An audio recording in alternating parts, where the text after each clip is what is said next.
जैश मोहम्मद अली, ये कपड़े वाला है, एक कपड़े वाला है, जानते उसकी कई ब्रांच, कई दुकानें हैं।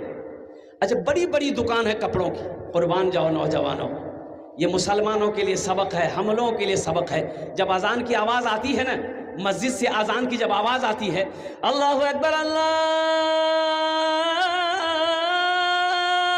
अकबर, कुर्बान जाओ, क्या नौकर है ये कपड़े का गठरी लेके नौकर आ रहा था ग्राहक को दिखाने के लिए, उठा के चल रहा था। अजान की आवाज आई ना, वहीं खड़ा हो जाए, हिलेगा नहीं। गठरी लेकर खड़ा है, हिलेगा नहीं। जब तक अजान खत्म नहीं हो जाएगी वो गठरी को नीचे नहीं रखेगा।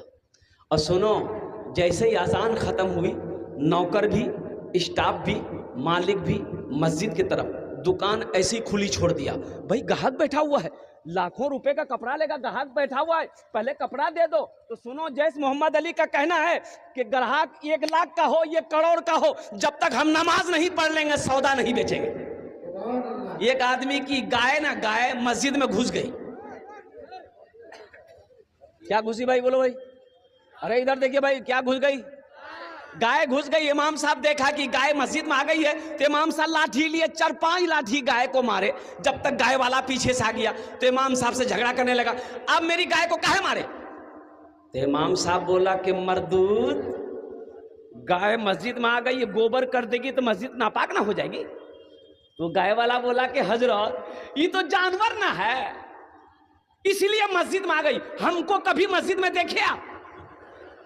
बोला कि हाँ, बात तो सही है, ये जानवर है इसलिए मस्जिद में आ गई, हमको कभी मस्जिद में देखे? ये मुसलमानों का हाल है। कुर्बान जाओ, आज हम कूटे जा रहे हैं, आज हम पीसे जा रहे हैं और मस्जिदें हमसे छीनी जा रही है। तुम्हें होश है? अल्लाह पूछेगा मुसलमानों, अल्लाह पूछेगा, अल्लाह पूछेगा, तैयार रहो।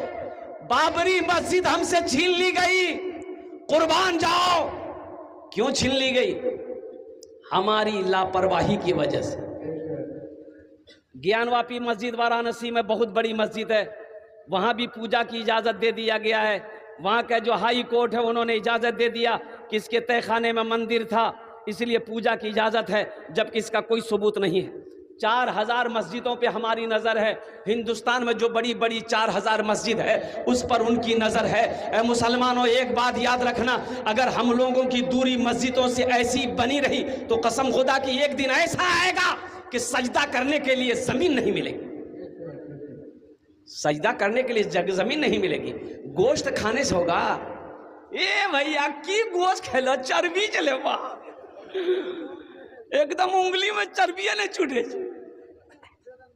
अल्लाह के फरिश्ते इतना मारेगा ना, सर का बाल उड़ा देगा। आप किस होश में हैं? आप कहां हैं? मुसलमानों की जिम्मेदारी क्या है? इसलिए मुसलमानों सुनो, अपनी मस्जिदों को आबाद करो। इंशाअल्लाह आप अल्लाह के घर को आबाद करोगे, अल्लाह तेरे घर को आबाद करेगा। अल्लाह तेरे घर को आबाद करेगा। मस्जिदों को आबाद करो, अल्लाह तेरी जिंदगी को आबाद करेगा। जो नमाजी होता है, और कुर्बान जाओ, जब बताया गया हदीस के अंदर में आता है कि जब कोई किसान फजर की नमाज पढ़कर खेत में चला जाए, बारी में चले जाए, कारोबार में चला जाए, वो खेत में गया, वो किसान किसी पौधे में हाथ लगा दे तो अल्लाह के रसूल इरशाद फरमाते हैं कि अल्लाह उस पौधे में बरकत पैदा फरमा देता है।